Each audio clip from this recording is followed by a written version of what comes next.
But until that, this government will make sure that it pays for the 28. We've been given 28 months, starting from January of this year. So what it means is that within some 18, 19 months, this structure should be done with. And like I mentioned earlier, I worked here before I went to Parliament as a doctor. So I know that this building was a threat. And I'm happy that we've had the courage, we have a president who is willing to build it up. And that, I'm sure, will happen. I thank you very much. Thank you very much. There is another issue that is making a lot of weight, which falls under your sector, which is the clearance of the donor-funded commodities at the port. What's the current state of the development? Well, one of the things I've learned in this short time is to stay on the focus. We came here to inspect the Lajana project to see how far it's progressing. All I can say is that with the commodities, the ministry has issued a statement. And the statement, I'm sure, is available for you to see.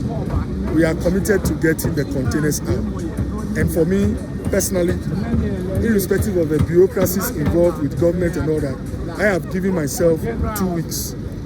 2 weeks. In 2 weeks, I myself will not be encouraged if there is 2 more or 1 more container left at the port. In fact, and this one you can take it from me, if by 2 weeks we still have containers at the port, you will not see me here. I'll be sitting right at the port. I'll sit at the port with them until everything comes out.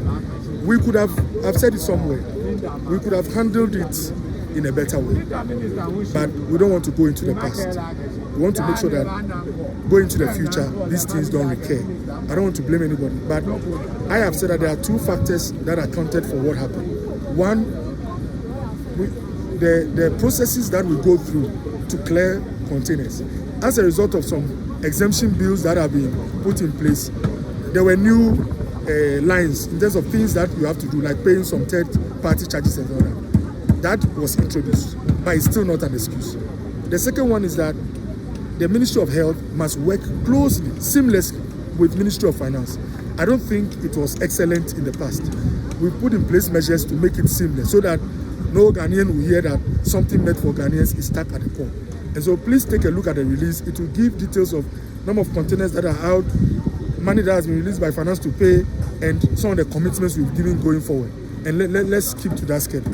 But what's your reaction to comments by the CSOs that there are some of the containers that contains TB medications, and the country is now rationing TB medications at the various facilities? The CSOs are our partners. They are not our enemies. So I don't want to be seen confronting them. My assurance and commitment. I spent about 2-3 hours at Ministry of Finance 3 days ago. I was there myself with the Chief Director and other officials so that this thing is dealt with expeditiously. Yesterday, I met with Global Fund. The Executive Secretary, Hackman, was there. I see these people as stakeholders. They are not our enemies.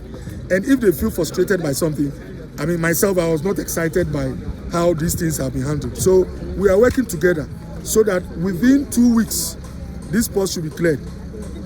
These containers should all come out. And going forward, we are putting in place mechanisms to make sure that this story doesn't happen anymore. I thank you. Thank you. Please, can you airdrop it to me right now? The sound. Where were you? Please.